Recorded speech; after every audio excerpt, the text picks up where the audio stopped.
President-elect Donald Trump taking to social media today, confirming reports his administration will declare illegal immigration a national emergency. Trump has also proposed using the military to enforce his mass deportation agenda, both at the border and beyond. KTLA Sarah Welch is live in Boyle Heights with reaction.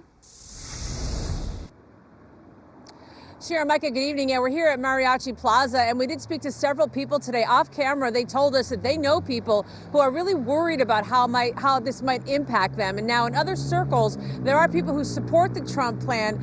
Immigrant rights groups are making sure that people know exactly what their rights are.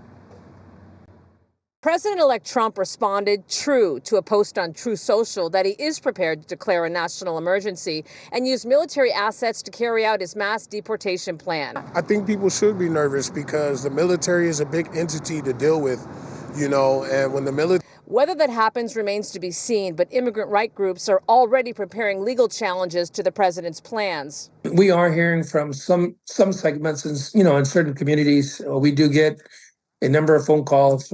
Roman Palomera is the national president of the League of United Latin American Citizens, says his organization is working to educate undocumented immigrants of their rights and strongly opposes the use of military force and questions if Trump even has the authority to do so. Well, we understand that there's a law in the books, and I'm going to send that to you in a few minutes, that he's not allowed to use the military for that purpose. And that's our understanding. Our attorneys are looking at that to make sure that that law, how it reads, and how the president may be able to use that. We don't think he can. Trump's immigration crackdown is expected to start day one of his administration, and his new border czar has vowed to run the biggest deportation the U.S. has ever seen.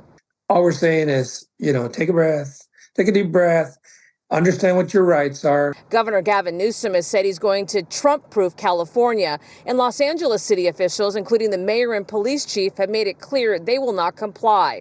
Leaders of other cities disagree, saying protecting people coming into the country illegally is just plain wrong. Kenny Jones sees both sides. If they've been here for a while and they've been here for over some years and stuff like that, they should possibly be given a chance. So I believe that our borders do need to be safer to protect those who have already come over. I do believe that them protecting the border and stuff like that, I believe that's a big plus for us. Now, tomorrow, the LA City Council will consider adopting a sanctuary city ordinance. That ordinance would prohibit city resources from being used to help federal enforcement of any immigration laws. Stay tuned. We'll send it back to you in Hollywood. Sarah Welch, thank you.